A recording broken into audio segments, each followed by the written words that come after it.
Alright guys, what's going on? ColeSlaughter92 here, and today I'm back with another video about the Advanced Warfare multiplayer. And today we're going to be discussing the weapons and attachments that have been displayed so far.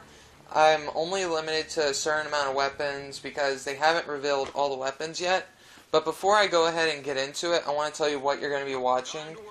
And first you're going to be watching a 24-2 gameplay on Stonehaven where I was using the Honey Badger. I get a lot of really good shots in, and I do fairly well in this game. And then after that, I do know you're going to be watching a 26-5 gameplay on Stonehaven where I was using the AK-12. And after that, because this is going to be a fairly long video because there's quite a bit to discuss, after that you're going to be watching, probably more than likely, if it lasts that long, a gameplay I got earlier today on Black Ops 2 where I was using my KSG and I got it gold. So if y'all stick around that long to finish hearing what I have to say about the weapons and attachments, thank you, and without further ado, let's go ahead and get into it. And first off, we're going to start with the assault rifles, and then we're going to go down to SMGs, snipers, shotguns, heavy weapons, pistols, and launchers. And the first assault rifle is the Ball 27. And this weapon, it is what we've been seeing a lot of in the reveal and with YouTubers playing it. And from what I've seen, I do have stats and how good the weapon is. From what I've seen, this is a very good assault rifle. It's sort of like the ACR. It has a high fire rate and standard damage accuracy. It really doesn't shine too much on the damage and the accuracy, but the handling on it's pretty good, and the handling is something they added in. Now you can see how much recoil your weapon is going to have, because that's what the handling details. So that's pretty cool. I'm glad to see that they finally show what you're going to be working with recoil-wise. So that's exciting. And the Ball 27 is probably going to be the AR I use online. Hopefully it's not too overpowered like the ACR was in MW2 and in MW3. And I'm really looking forward to using this weapon.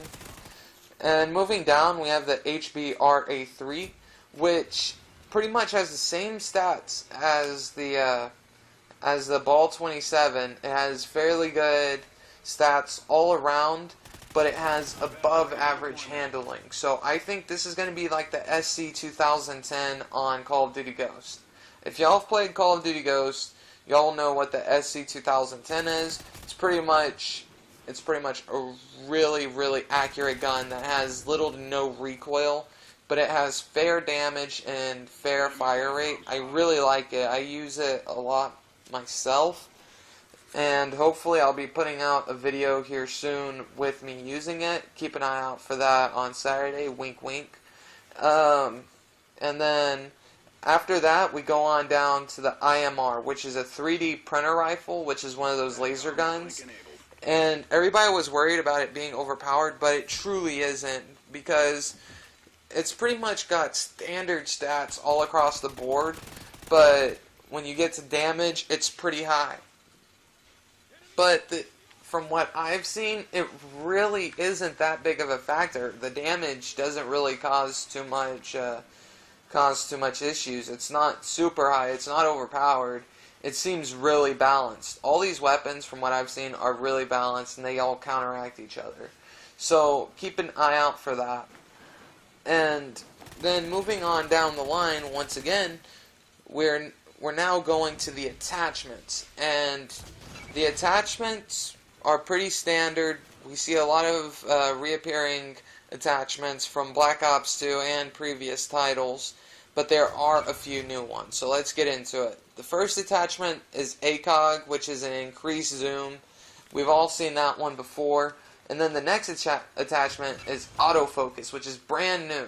And autofocus is an attachment that makes it to where if you're standing still, it automatically aims in for you. And it's pretty much a red dot zoom, so it's not much more of a zoom than what you would have as a standard red dot. So it's not too OP, but I don't see myself ever using it.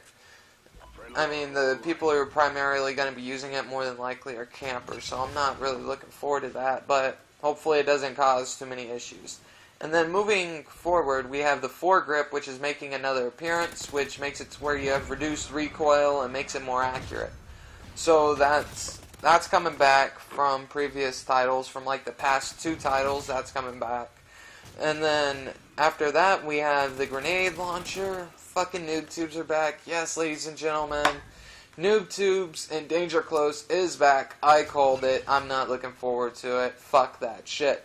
I'm not even going to go over it because y'all know what the noob tubes are. And then after that, we have the laser sight, which makes it to where you have increased hip accuracy. So it's pretty much like steady aim from previous titles, and it is the same as the laser sight from Black Ops 2.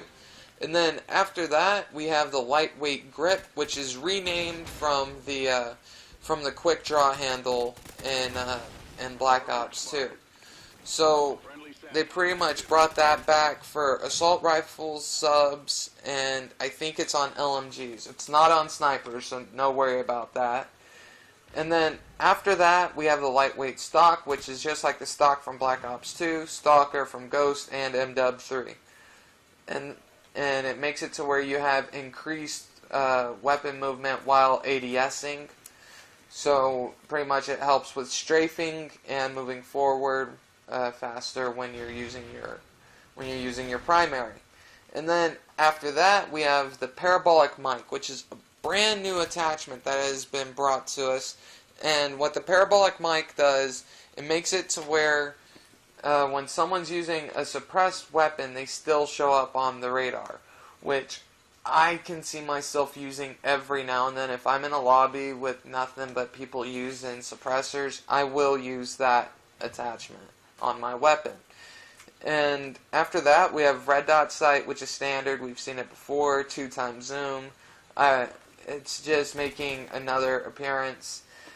And then after that is the suppressor. It makes it to where you have increased accuracy, but decreases damage at long range. And also you stay off the mini-map. And then target enhancer. We saw this in Black Ops 2, just under a different name. It's the target finder, ladies and gentlemen. Unfortunately, it's making its return. But what can we do? And if you don't know what the target finder was, it pretty much outlined an enemy when you were aiming down your sights. It outlined them with a red box. And this does exactly the same thing. And then after that, we have the thermal sight, which is making another return.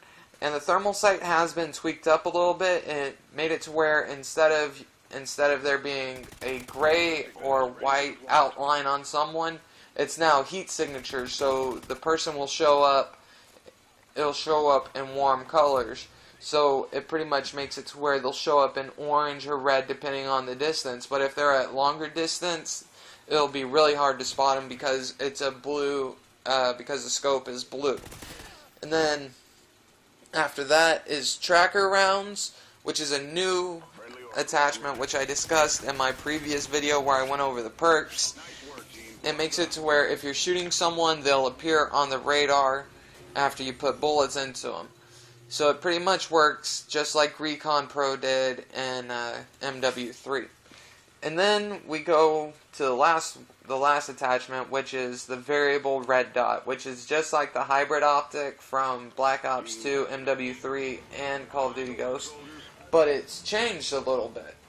Now, with it, it pretty much works as a variable zoom.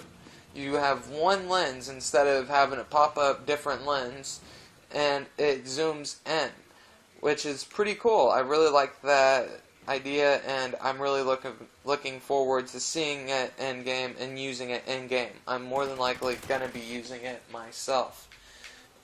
And since we just went over the attachments, let's go ahead and go into the next weapon category, and that is the SMGs.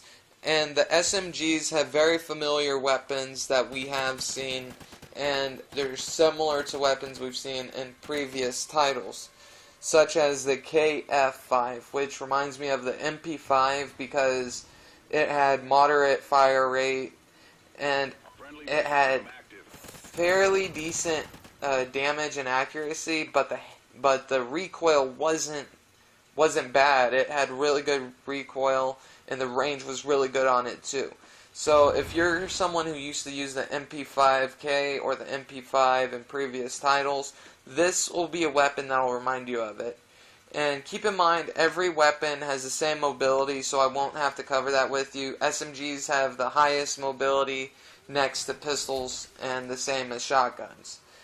So moving on down the line from the KF5, we have the A5M1, which we've seen gameplay with, and it has not too good accuracy or range, but it has really good damage, fire rate, and handling.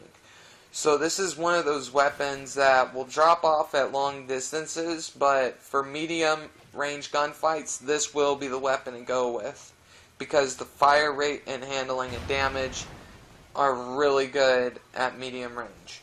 And then going on down to the SN6, which is the final submachine gun that's been presented so far. It's pretty much just a close range submachine gun. It has low damage and very low range, but its accuracy, fire rate, and handling are really good. So this is going to be one of those SMGs that you're going to use up close and personal. Sort of like the Spectre from Black Ops 1 or the Scorpion from Black Ops 2. Just not as high a damage as the Scorpion. And since we just went over the weapons, let's go over the attachments.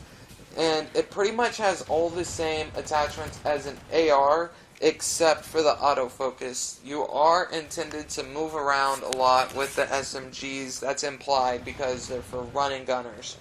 So, with the SMGs, there are a few more attachments, such as advanced rifling, which is pretty much a muzzle brake from Ghost or long barrel from Black Ops 2, which gives it increased damage at longer ranges. So that'll be a nice attachment to have. And then you have the dual mags, which we've seen before, pretty much like sleight of hand. And then rapid fire, which increases your rate of fire. So now that we've covered the SMGs, let's go on down to snipers. And before I go any further, I do want to make y'all aware, if I haven't already, that at the end of the video, I am going to be giving y'all a weapon class that I'm going to be using for my first weapon loadout, if everything pans out, and this will be my try-hard loadout. So stick around for that, guys. If y'all are still around, please, I'd really appreciate it. So let's go ahead and go on to snipers. And as of right now, we only have one sniper available to us, and that's the Morse sniper rifle, which is a bolt action, but in all reality, it's a railgun. And what that means is every time you fire, you have to reload. And it only keeps one bullet in the magazine, and so keep that in mind if you want to go for feeds. It might be a little bit more difficult with this weapon, but the feeds do work a little bit slower, and they do scroll a little bit slower, so you should be able to get a quad feed like nothing. Hell, maybe I'll get a quad feed. And with this sniper, it has phenomenal damage. Whenever you shoot someone from the stomach up, it's a one-hit kill. Just don't shoot them in their hand. They won't die. And then the range is really good too. I think it's the highest in class in damage and range. And then the accuracy is fairly good, and the handling is fairly good. The recoil isn't too bad, and this is the sniper we have seen gameplay from. And then after that, we have the fire rate, which is really low because, once again, it is a railgun, so it can only fire one round every couple seconds, I think, every second. And then, since we just went over all the stats for it, let's go over the attachments. And there aren't many attachments available for sniper rifles, so I'll go ahead and go over them really quickly for you. First, we have the ACOG, which is a 3-time zoom, and then after that, there's the iron sights, suppressor, and I didn't write these down because I'm a fucking idiot, so I'm trying to remember these offhand.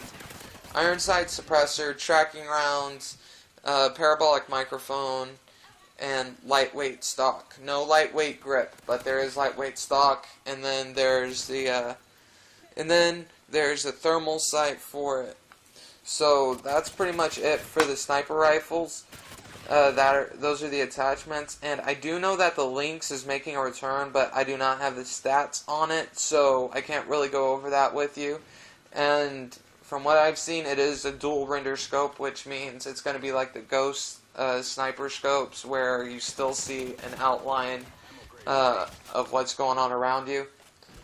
Alright, so now that we've covered snipers, let's go ahead and go to shotguns.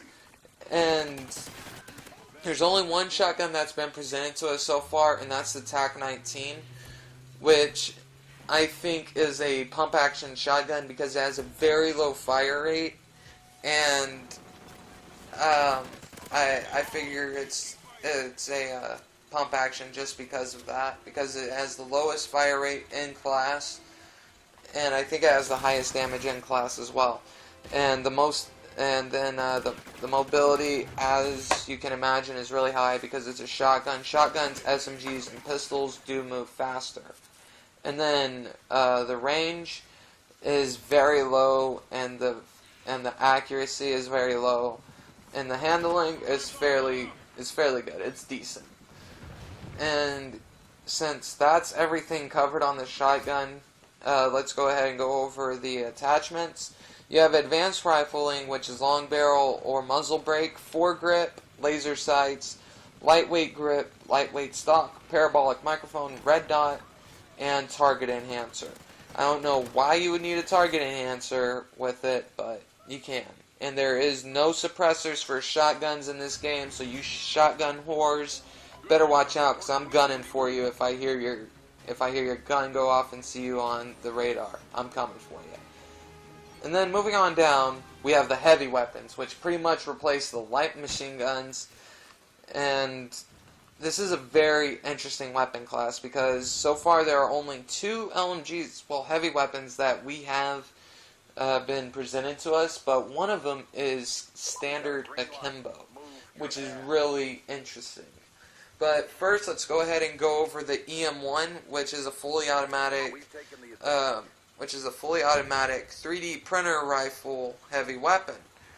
And it has very high damage and range, but it doesn't have very good accuracy, and it has very bad fire rate and handling, so this thing is going to have recoil out the ass. A grip is necessary for this weapon, and as you all can imagine, the mobility is really low because it's a fucking heavy weapon. And then go on down to the XMG, which is the akimbo heavy weapon. And it has really high firing rate and damage and range, but really, really shitty accuracy and handling. And the attachments are really limited on that one as well. And both of these heavy weapons have separate attachments because they are different weapons. Well, different kinds of weapons. And with that said, the XMG, the akimbo one, only gets like 5 attachments. The laser, parabolic microphone, rapid fire, and tracker. Okay, I'm retarded. That's 4. And it doesn't get anything else except those. Whereas the EM1 gets a fairly good amount of stuff. ACOG, foregrip, heatsink, which is also available with the IMR if I'm not mistaken, and it makes it to where you have a faster weapon cooldown because it is a 3D printer rifle and it does overheat. And then you have the lightweight grip, lightweight stock, parabolic microphone, red dot, target enhancer, target finder LMGs, tracker rounds, red dot, and red dot hybrid. So pretty much it has almost all of the attachments that the ARs do, except suppressors. So LMGs and shotguns do not have suppressors, so y'all are going to be loud as fuck, y'all are going to be on the radar, so y'all better watch y'all's asses. And since we just went over LMGs, that's it for all of the primaries, so let's get into the secondary. Starting off with pistols, there are only two given us at this time. One of them we've seen very frequently, and the other one not so much. And the first one is the Atlas, which has very, very good handling, so very little recoil. But it doesn't have very good damage, accuracy, firing rate, and range. So this will just be a pistol that you have to use in sheer desperation moments. Me, I'm probably not going to use a pistol. On my weapon class, I don't have a pistol set up. I'm going to just be honest, I don't use secondaries very often, except on Call of Duty Ghost. Or when I'm using a sniper, I always have a pistol backup, or I have a overkill. And then for the second pistol, we have the RW1, which is the one-shot pistol that we've seen so much of. It's a one-shot kill above from chest up, so you better watch out for that if you're in close range versus a sniper, because they will bust that bitch out on you, and they'll still get a one-shot kill on you. And the damage, you can imagine, is really high, but the range is really low, as is the firing rate, accuracy, and handling. But as we know, mobility is going to be really good because it's a pistol, can move around faster. But with this pistol, you move around slower than with the Atlas, which is strange. And with these pistols, there are separate attachments available, and I'll go ahead and discuss those with you really quickly. For the Atlas, you have the ACOG, the Advanced Rifling, Akimbo, Laser Sight, Red Dot Sight, Parabolic Microphone, Suppressor, Tactical Knife, and Target Enhancer. Whereas with the RW1, you don't get the Suppressor, the Tactical Knife, or the Akimbo. So you lose stuff with the RW1 when it comes to stealth, but you make up for it with the damage it causes. And keep in mind that the RW1 is a single-shot pistol, just like the Moore sniper rifle. It's a railgun. So every time you fire, you have to reload. It only carries one bullet in the chamber at all times. And then moving down to the final weapon, and it's not even a weapon, it's a launcher, it's a Stinger. We've seen this in previous titles, and it's making a return, and it's pretty much just meant to blow up enemy aircrafts. So that's going to be it for the weapons. So without any more waiting, let's go ahead and get into my weapon loadout.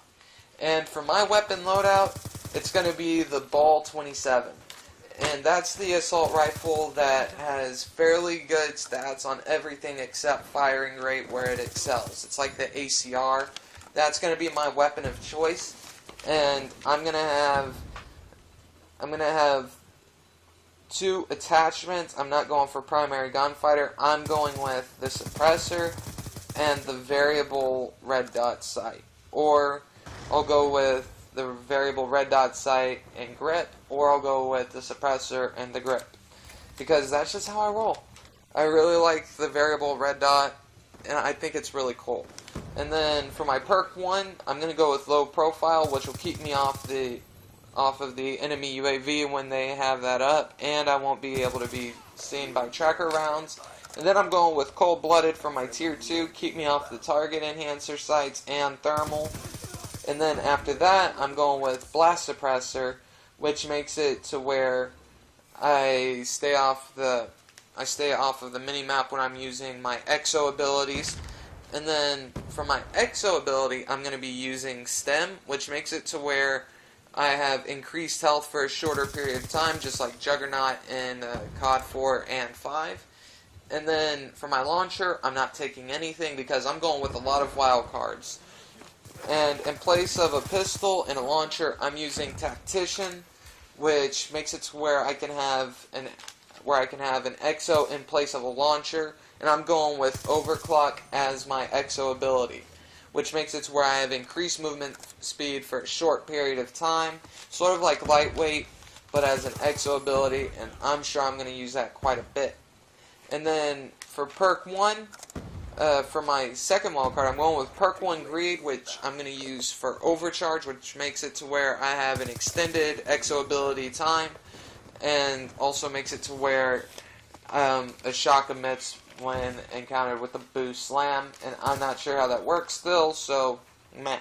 And then for my third wild card, I'm going with perk 3 greed, and I'm going to take scavenger so I have extra bullets when I start, and I can pick up extra bullets when I'm on that streak. So that's going to be it, guys. That's my weapon class, and I feel like that class is going to go well for me. That's going to be my tryhard class. I'm going to get gameplays with it as soon as I get all that shit unlocked. But as for right now, we just keep playing the waiting game, and I'd like to thank you for coming and checking out the video. It really means a lot to me, and if you stuck around this long, thank you so much. And if you enjoyed and if you thought that this was informational, which I hope it was, because I did a lot of research for you guys, and this has been taking me a lot of time to do. But if you did find it enjoyable and informational, and you liked the gameplay in the background, which I'm not sure what the fuck it was, please leave a like. I really would appreciate it. And comment on your thoughts, what you thought about the weapons, what do you think is going to be overpowered, what do you think is going to be not utilized as much, and if you think that I'm wrong about my opinions on some of the weapons, go ahead, leave it in the comment section below. And yeah, and subscribe if you're new to the channel. And if you feel like my videos are worth it, go ahead and share it to your friends. I'd really appreciate it, because I'm trying to grow my channel, and any help would be appreciated, because I really want to get this information out to more than just myself. And also remember that I do have a playlist with all of the videos, with all the details on Advanced Warfare, so you'll be able to watch my video on the perks and exo abilities in my Advanced Warfare playlist, and this video will be in that as well. But that's going to do it, guys. I'd like to thank you once again for coming and checking out the video, and yeah, that's going to do it, guys. This is ColeSlider92. Thank you once again for watching, and I'll see you guys later. Peace!